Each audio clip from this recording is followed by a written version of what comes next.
This episode is brought to you by LinkedIn. Psst, healthcare pros, word's out, and it's too good to keep quiet. Look, LinkedIn is revolutionizing job hunting, making it possible to search by specialty, shift preference, and salary. Endless scrolling is out. Whether it's a mental health therapist or dental hygienist, finding the perfect role is faster and easier than ever. Head to linkedin.com/healthcare and start your search today. We off? 30 seconds of carefree bliss. Oof, like wind in your hair carefree. Oh, like using Clorox Disinfecting All-Purpose Cleaner in the home carefree. Yes! Like dog slobbing on the coffee table and cleaning it with Clorox Carefree. He's on a roll now. Spit toothpaste on the faucet. You got it. You got it. Peanut butter on the light switch. Oh, spritz, spritz. Spritz, spritz.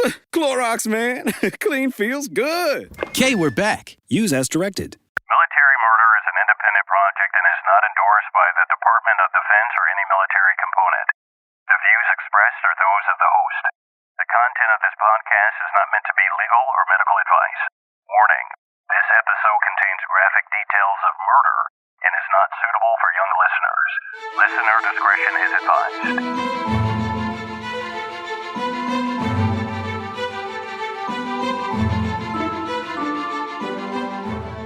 Welcome back, True Crime Warriors. Yes, we are all part of the True Crime Army, but for those of you that joined me week in and week out for the last year or so, you are all warriors, and so are my brand new listeners.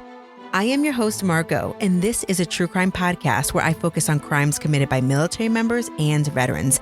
But don't worry, you don't have to know anything about the military to listen, I promise. You just have to be a true crime enthusiast, and if that's you, welcome home. Can you believe it's been a year since I turned on a microphone in my walk-in closet and started recording these true crime stories? Yep, it's insane to think of, but it's been a long journey.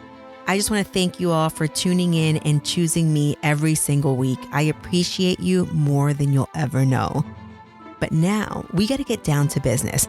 We have all been talking about Fort Hood, the missing, the murdered, the suspicious suicides. But what the flip is happening at Fort BLISS, another Texas Army base? Well, today I am going to talk about one of many current cases there. It's a horrendous military-on-military member murder, the murder of Army Captain Malcolm Perry. So now, without any further delay, let's dig into the current events at Fort BLISS. My sources for this case include El Paso PD affidavits, El Paso PD press releases, articles by Stars and Stripes, El Paso Times, ABC 7 News, Conan Daily, Task and Purpose, and Army Times.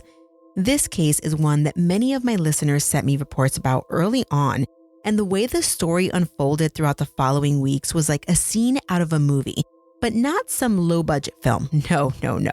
This appeared like a scene out of the Fast and the Furious, the Fort BLISS edition. And listen, I don't mean to make light of the situation that I'm about to discuss, but I just want you to know where my head was at as I was reading about the case as it unfolded. I do want to reiterate that when I discuss breaking news, and this is definitely a breaking news story, all persons that I discuss are innocent until proven guilty in a court of law. And in this case, although people have been charged, no one has been convicted, so just keep that in mind. The following facts were revealed in a criminal complaint filed by the El Paso Police Department. I was able to review this complaint thanks to the hard work of Stars and Stripes and reporting by Rose Thayer. Captain Malcolm Xavier Perry was born to Michael and Dana Perry, and he was from Newport News, Virginia. He was a graduate of Denby High, and he got his college's degree from Norfolk University. He joined the Army in 2015, and eventually, after serving 5 years, he was stationed at Fort BLISS in Texas during the height of the COVID-19 pandemic. He got there in March of 2020. As reported by Nico Clemens, he was assigned to the 123rd Brigade Support Battalion, 3rd Armored Brigade Combat Team, 1st Armored Division.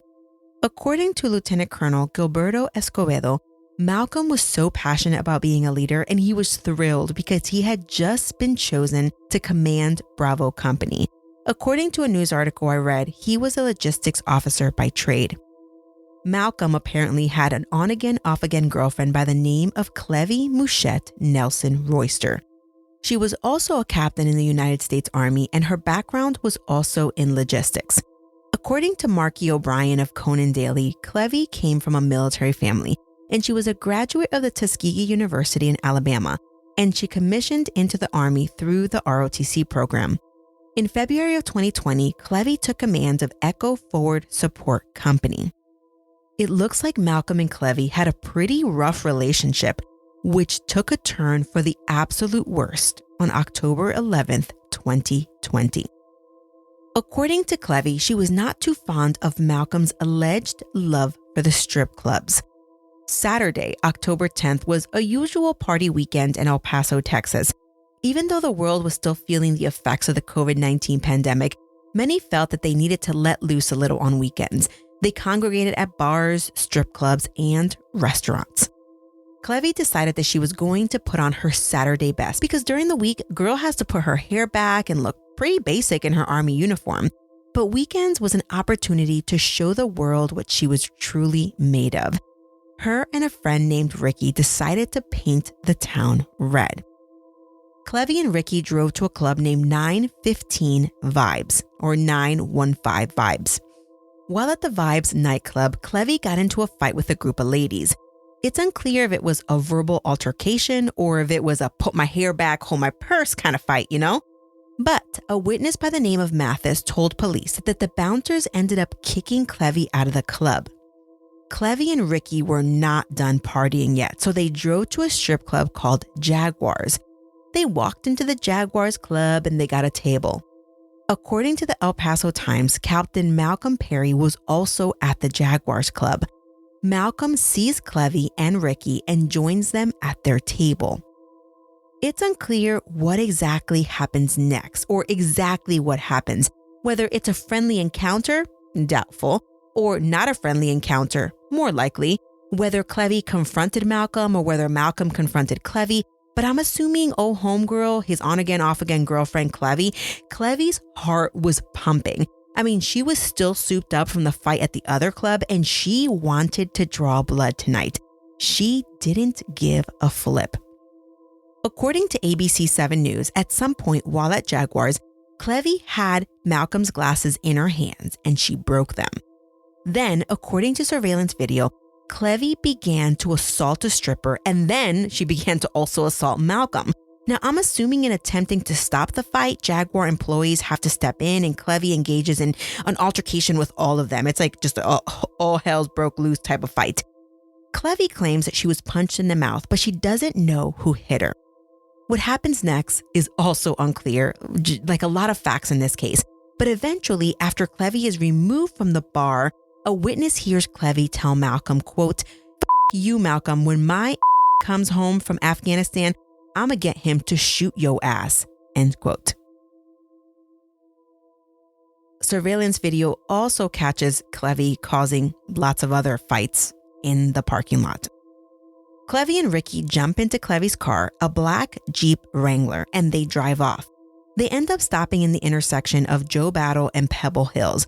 There, Clevy tells a group of people, quote, "I'm on my way to his apartment to f him up because he hit me," end quote. Clevy then eggs everyone on to follow them. They are heading to Malcolm's place to whoop his butt. By this point, Malcolm is long gone. He's probably wondering why the heck he spent 5 long years with this crazy broad. He arrives at his apartment complex located at the bungalows near 3700 Hueco Valley. It's a gated community, so he swipes in or badges in or codes in or whatever. He gets into his parking lot and just sits there in his parking spot. Clevy and Ricky were in her Jeep. Ricky was driving. They drove up to the gate, the gated community where Malcolm lived, and they saw Malcolm sitting in his car. They didn't have the code to the gate, but Clevy was intent on getting in. So she looked at Ricky and told him to push the gate open with the grill of the Jeep. Yes! And guess what? Ricky obeyed. Once inside, they found Malcolm in his car. Clevy jumped out of her car like a madwoman and she began to assault Malcolm. It's unclear if Malcolm was already out of his car, if his window was open, or how the heck she got access to him, but she began beating him. Malcolm was likely shocked by the assault. Eventually, though, he's able to escape the assault by getting back into his car, an Audi A4. He puts his keys into the ignition and he takes off. Clevy jumps back into her Jeep and she commands Ricky to follow Malcolm. And Ricky continues to follow Clevy's orders. Maybe Clevy is a really good military officer and people just follow her orders on command? And well, Ricky doesn't appear to second guess her orders, nor question them. While the criminal complaint doesn't come out and say this, there appear to have been 3 other people in the parking lot with Ricky and Clevy. And it's unclear at this point if it was only Clevy beating up on Malcolm or if they were all engaged in jumping poor, defenseless Malcolm. Now we have Malcolm driving rapidly in his car, attempting to escape the beating. And you have Ricky driving Clevy's car, chasing Malcolm fast and furious style. Now, I imagine that Malcolm at some point notices in the rearview mirror that he is being followed at a high rate of speed. Meanwhile, in the Jeep, Clevy sees Malcolm's car and she instructs Ricky to hit him. Ricky was a bit confused. I mean, he's driving a pretty nice car. And Ricky looks at her and asks, "Aren't you concerned you'll damage your car?" But Clevy is so enthralled in her emotions and herself and whatever wrong she thinks that Malcolm has committed that she says, "Nah, this is a Jeep. It has a good bumper." Ricky's still not sure it's a good idea. I mean, it was a newer car. It's like a 2019 model. But crazy Clevy starts grabbing the steering wheel. Mind you, they are going at a high rate of speed. She's honking on the horn all the way from the passenger side and yelling at Ricky to ram the car.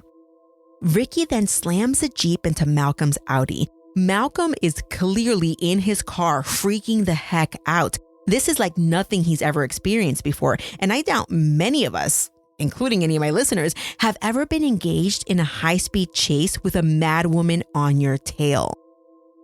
Running a business comes with a lot of what-ifs, but luckily there's a simple answer to them. Shopify. It's the commerce platform behind millions of businesses, including Thrive Cosmetics and Momofuku, and it'll help you with everything you need. From website design and marketing to boosting sales and expanding operations, Shopify can get the job done and make your dream a reality. Turn those what-ifs into... Sign up for your $1 per month trial at shopify.com/special offer. Fellas, you know Degree Cool Rush deodorant, right? Well, last year they changed the formula, and guys were mad about it. One dude even started a petition. So guess what? Degree heard us, admitted they messed up, and brought the original Cool Rush scent back exactly how it was. And it's in Walmart, Target, and other stores now for under $4. So grab some and remember why its cool, crisp, and fresh scent made it the #1 men's antiperspirant for the last decade. Degree Cool Rush is back, and it smells like victory for all of us. Malcolm manages to continue to speed away while dialing 911. At 5:46 in the morning, the operator answers and Malcolm tells her what is happening. He's being chased and a person is ramming their car into his. The operator is listening on, probably in disbelief, but she can overhear the car being rammed. Malcolm then tells the operator, quote, "I am going to die," end quote. Then, as if out of a movie, the operator hears one last loud crash and a complete wreck, and then just gut-wrenching screams for help coming from Malcolm. What the operator doesn't know is that Malcolm's Audi flipped, rolled, and then caught on fire, all the while he was being burned alive, and all she could do was listen. Malcolm's Audi went up in flames and he didn't even have a chance to get out. He died in his burning car. Not even 4 minutes after Malcolm placed the call, the police arrived at the site of the car crash at John Hayes Street and Zaragoza Road in El Paso. But they had no idea about the 911 call. All they thought is that they were arriving at the scene of a car accident gone terribly wrong. Firefighters put out the fire, but it was far too late for Malcolm. He was gone. When police arrived at the scene, they noticed the Jeep Wrangler stopped close to the Audi. When they approach, all they find is Captain Clevy, at this time appearing just like a regular civilian. When questioned about what happened, she told them a friend she knows only by Ricky was driving the car. But after the crash, he got out of the car and ran off. Clevy was completely cooperative. She consented to having her blood drawn and then was transported to the precinct. The Special Traffic Investigations Unit was called in to assess the situation, and the police began the manhunt for the man named only as Ricky. But almost immediately, experienced traffic investigators suspected foul play. Meanwhile, at the precinct, Clevy turned on her military charm, giving no indication she was in any way involved with starting or causing any fights that night, or quite frankly, causing Malcolm's death, with her insistence that Ricky ram Malcolm's Audi. While police suspect she may only be a witness, their spidey senses are going off and tingling, and they read her rights, and she waives them and starts to chat about the night. She says they have been on again, off again for the last 5 years. But at some point, she refers to Malcolm as her fiancé. She clearly does not go into the level of detail that I did above, or else she would have been arrested that night. She does tell them that the night started out at that Vibes Club I mentioned earlier, but after not recognizing anyone there, and I guess maybe it was pretty lame, they moved over to Jaguars. Clevy confirms that Malcolm joined them at the table. A fight broke out, she got hit in the lip, and it caused some pain. Malcolm told her to meet him at his place. She and Ricky went to Malcolm's, and when they got there, they saw his car. But Malcolm wasn't in his car. He was outside of his car being jumped by a group of guys. Ricky wanted in on the beating, so he parked the car and joined the group beating on Malcolm. At this point, Clevy, the savior, told the guys to knock it off, at which point they stopped. Malcolm jumped in his car and drove off. Clevy then got back into her car where Ricky took off after Malcolm.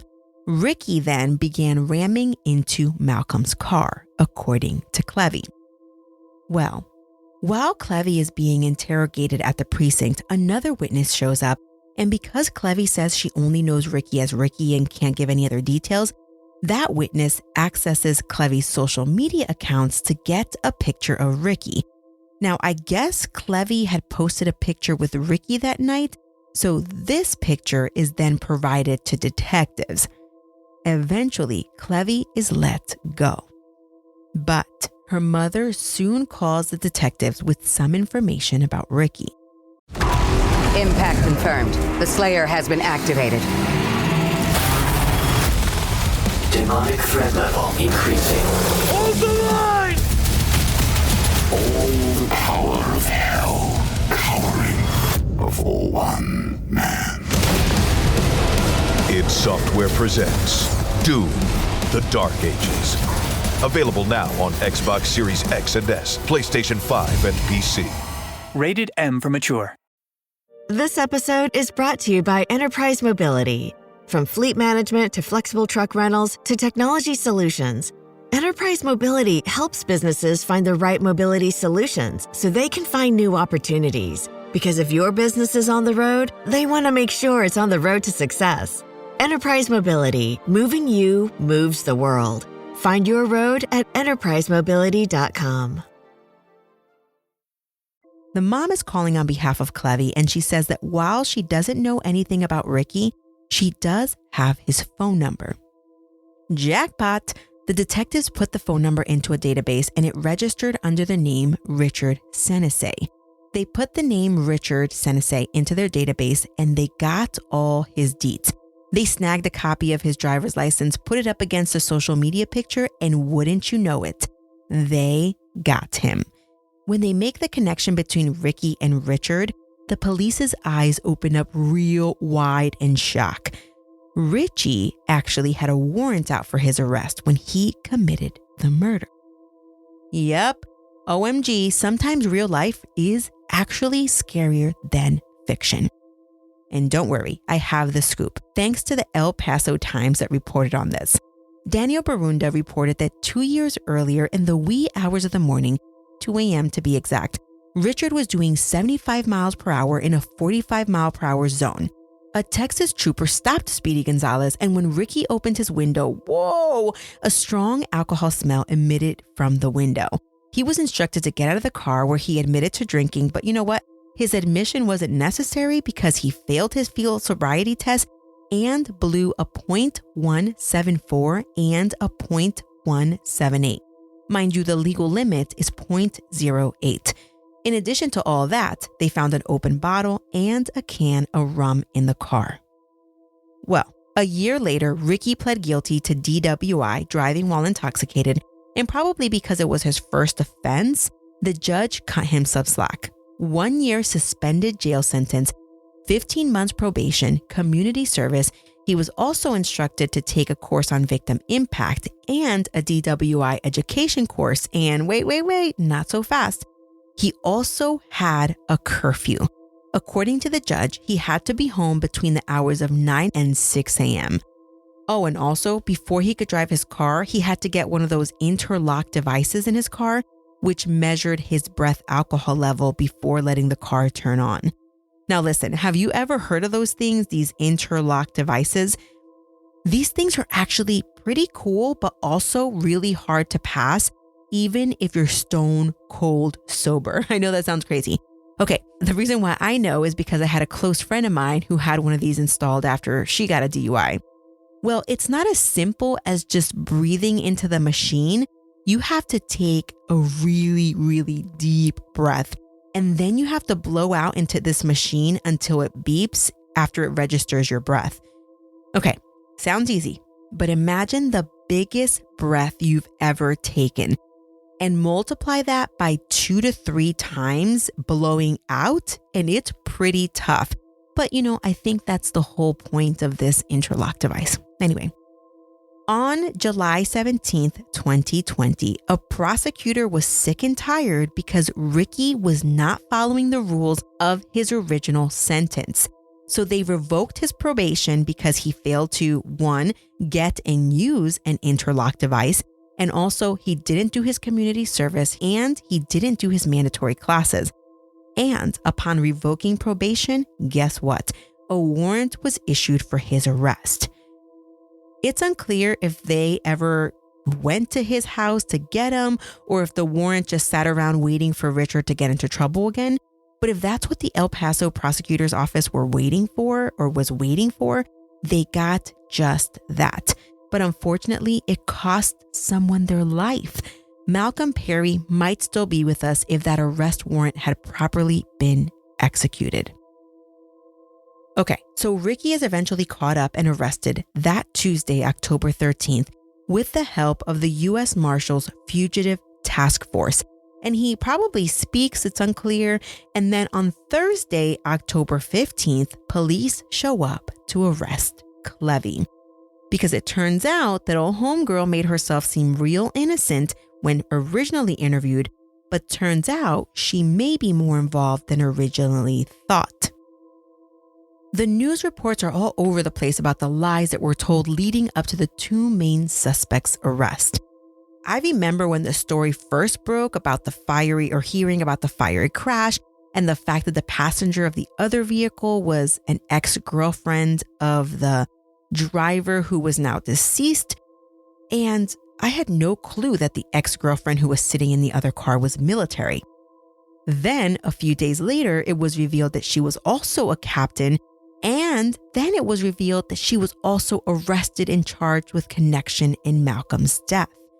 Now, I remember that week receiving nonstop news articles from my listeners because, to be completely frank, we were all shocked. We hear about military murder every single week because of this podcast. But when things happen currently, in the current events, it still shocks us. Both Clevy and Richard have been charged with murder. Clevy's bond was set at $500,000 and Richard's bond was set at $1 million. As of this recording, according to jail records, neither have posted bail. An even sadder part than the fact that Malcolm's last words and breath are recorded on that 911 call is the fact that the entire accident was caught on surveillance video located at the intersection of the crash. No one could be more shocked than Malcolm's family to learn of his untimely death, but then to learn that his death was not an accident, but that he died as a result of someone's deliberate act. And not just any someone, another person who was charged with upholding the Constitution of the United States, both foreign and domestic. Of Malcolm's murder, his grandmother has said, quote, "I just want justice for my grandson. I want them to feel the pain they did to my grandson," end quote. I can't even imagine the pain that the Perry family is currently feeling. As I stated at the start of this episode, though, the facts of this case are still developing, and I'm sure this is just the start of a much longer narrative. Unless something significant occurs, I won't bring you an update until the cases have been resolved and have made their way through the trial wickets, which we all know can take a very long time.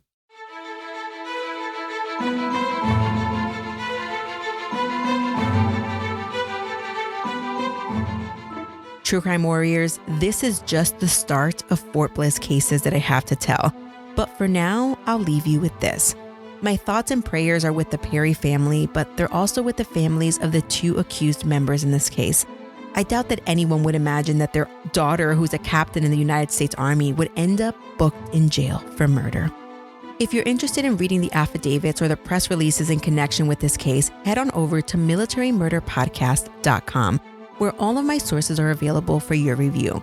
If you like your show ad-free, check out the Patreon fan club, where for as little as $5 a month, you not only get a bonus episode, but you get all of your episodes completely ad-free. Make sure that you're following me on social. You can find me on Instagram at Military Murder Podcast and on Facebook at Military True Crime. Shout out to my newest dotted line contributors, Cherish B and Camilla H. This show was created by Mama Margot Productions and produced in collaborations with my Bootcamp and Higher fan club members. And the music was created by Tyops. Until next time, remember, you never really know what someone is capable of, so remain vigilant always. You have a fabulous week, and I'll keep digging to bring you another military murder story next week.